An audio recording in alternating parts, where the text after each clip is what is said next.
আল্লাহু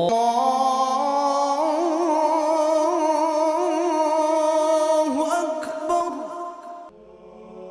সূরা আল কাহফ।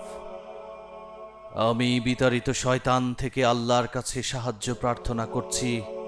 শুরু করছি মহান আল্লাহর নামে, যিনি পরম করুণাময় ও অসীম দয়ালু।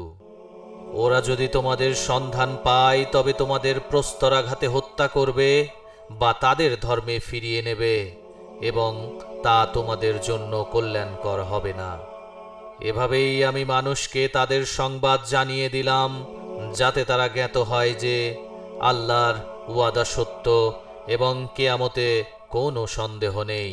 তারা যখন ওদের প্রতি নিজেদের কর্তব্য বিষয় নিয়ে বিতর্ক করছিল, তখন তাদের মধ্যে অনেকে বলল, ওদের ওপর সৌধ তৈরি করো, ওদের রব ওদের বিষয়ে ভালো জানেন। ওদের মধ্যে কর্তব্য বিষয়ে যাদের মত প্রবল তারা বলল, আমরা তো অবশ্যই ওদের ওপর সৌধ নির্মাণ করব।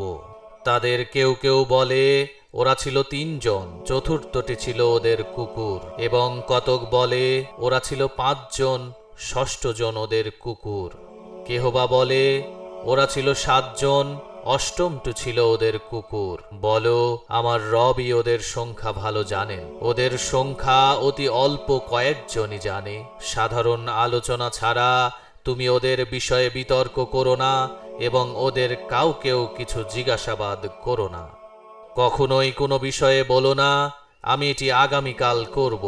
আল্লাহ চাইলে এ কথা না বলে। যদি ভুলে যাও তবে তোমার রবকে স্মরণ করো ও বলো, সম্ভবত আমার রব আমাকে গুহাবাসীর বিবরণ অপেক্ষা সত্যের নিকটতর পথ নির্দেশ করবেন। ওরা ওদের গুহায় ছিল 300 বছর, আরও 9 বছর। তুমি বলো, তারা কতকাল ছিল তা আল্লাহই ভালো জানেন। আকাশ ও পৃথিবীর অজ্ঞাত বিষয়ের জ্ঞান তাঁরই। তিনি কত সুন্দর দ্রষ্টা ও শ্রোতা। তিনি ব্যতীত ওদের কোনো অভিভাবক নেই। তিনি কাকেও নিজ কর্তৃত্বের অংশী করেন না। তুমি তোমার প্রতি প্রত্যাদিষ্ট রবের গ্রন্থ আবৃত্তি করো, যার বাক্যে পরিবর্তন করার কেউ নেই। তুমি তাকে ছাড়া কোনো আশ্রয় পাবে না। তুমি নিজেকে ওদেরই সঙ্গে রাখবে যারা সকাল ও সন্ধ্যায় ওদের রবকে সন্তুষ্টি লাভের উদ্দেশ্যে ডাকে, এবং তুমি পার্থিব জীবনের শোভা কামনা করে ওদের থেকে তোমার দৃষ্টি ফিরিয়ে নিও না। যার চিত্তকে আমি আমার স্মরণে অমনোযোগী করে দিয়েছি, যে নিজ প্রবৃত্তির অনুসরণ করে ও যার কার্যকলাপ সীমা অতিক্রম করে, তুমি তার আনুগত্য করো না। বলো, সত্য তোমাদের রবের নিকট থেকে প্রেরিত, তাই যার ইচ্ছা বিশ্বাস করুক বা যার ইচ্ছা অবিশ্বাস করুক। আমি জালিমদের জন্য অগ্নি প্রস্তুত করে রেখেছি, যার বেষ্টনী ওদের ঘিরে থাকবে।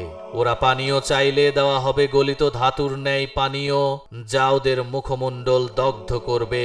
কি ভীষণ সে পানীয়, আর কি নিকৃষ্ট সেই অগ্নিময় আরামের স্থান। যারা বিশ্বাসী ও সৎকর্ম করে আমি তাদের পুরস্কৃত করি। যে সৎকর্ম করে আমি তার শ্রমফল নষ্ট করি না।